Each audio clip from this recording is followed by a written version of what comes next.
वो सर्दी की रात थी जब राहुल अपने ट्रक से दिल्ली से पंजाब जा रहा था। रास्ता लंबा था और सर्द हवाएं उससे और भी थका रही थी। वह लगभग थक हार चुका था, लेकिन उसे यह सफर खत्म करना था।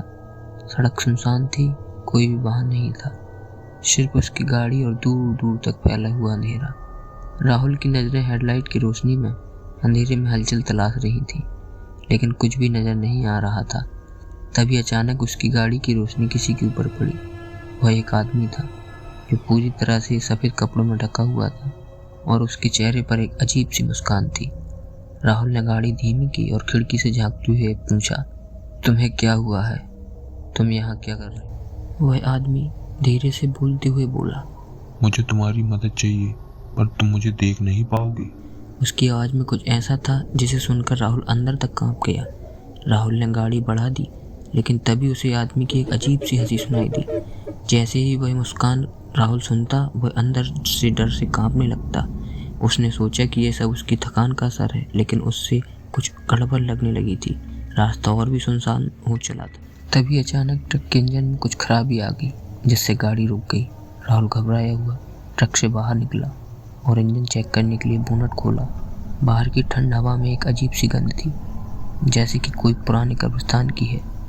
तभी उसे महसूस हुआ कि जैसे कोई पीठ के पीछे खड़ा हो। राहुल घबराया हुआ पलट कर देखा, लेकिन पीठ पीछे कोई नहीं था। लेकिन तभी राहुल किसी ने उसके कानों में धीरे से कहा। उसकी आंखों में डर समाने लगा। उसने तुरंत गाड़ी का दरवाजा बंद किया और अंदर बैठ गया, लेकिन गाड़ी फिर से नहीं चली।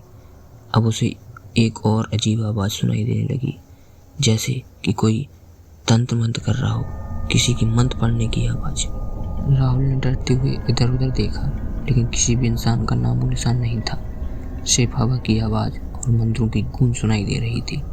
उसे लगा कि यह सब उसकी मानसिक स्थिति का नतीजा है। लेकिन तभी उसने देखा कि सड़क के किनारे एक बूढ़ी औरत खड़ी हुई थी। उसके हाथों में एक बड़ा सा तंत्र मंत्र वाला ताबीज था। वह बुढ़िया उसकी ओर बढ़ती हुई बोली, तुम पर एक बुरी नजर लगी है, तुम्हारी यात्रा खतरे में है, तुम उस रास्ते पर मत जाओ। राहुल घबराया हुआ बुढ़िया के पास गया और उसने कहा, क्या आप जानती हैं मुझे क्या करना चाहिए?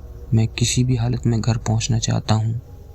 बुढ़िया ने उसे घूरते हुए कहा, तुम्हें तंत्र मंत्र के जाल में फंसा दिया गया है। अगर तुमने जल्दी मदद नहीं ली तो तुम्हारा क्या होगा ये मैं नहीं जानती। तुम्हारे ऊपर एक शैतान का साया है। राहुल घबराया हुआ डर के मारे कांपते हुए बुढ़िया से पूछा, क्या आप मुझे बचा सकती हो? बुढ़िया ने कुछ देर चुप रहकर फिर कहा, तुम्हारे पास एक ही तरीका है, वह है तंत्र मंत्र से इस साये को हटाना। तुम एक साधु से मिलो जो यह कर सके, लेकिन ध्यान रखना, अगर तुमने यह किया और ध्यान न रखा तो तुम्हें अपनी जान गंवानी पड़ सकती है। राहुल ने बुढ़िया की बातों को हल्के में ले लिया, लेकिन जैसे ही वह गाड़ी चलाने लगा, उसे महसूस हुआ कि कुछ ठीक नहीं है। गाड़ी की स्टीयरिंग बुरी तरह से कांपने लगी और अचानक किसी ने जोर से ट्रक के बोनट को थपथपाया। राहुल डर के मारे चिल्लाया, कौन है? कौन है? फिर उसे अपनी आंखों के सामने एक अजीब सा दृश्य दिखाई दिया। एक आदमी जो अपने हाथों में तंत्र मंत्र की पुस्तक पकड़े हुए था, उसके सामने आ खड़ा हुआ। वह आदमी बोला, तुम पर एक भूत का साया है जो अब तुम्हारे साथ हर कदम पर रहेगा। तुम जिस रास्ते पर जा रहे हो वह तुम्हारी जान ले लेगा। राहुल की सांसें थमने लगी और वह तुरंत गाड़ी से बाहर कूद पड़ा।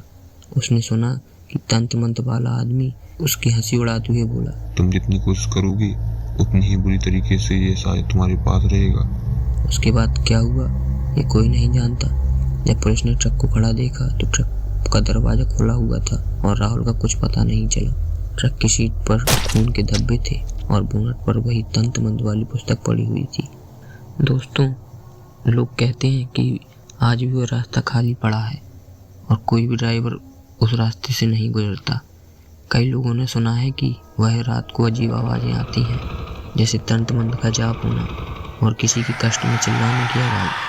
राहुल की दुखद यात्रा आज भी उस रास्ते को सशरीर और आत्मिक रूप से भूतिया बना चुकी है और कोई भी उस रास्ते पर जाने की हिम्मत नहीं करता, क्योंकि अब वह डर से कहीं ज़्यादा एक खौफ है जिसे तंत्र मंत्र और भूतिया शक्तियाँ नियंत्रित करती हैं।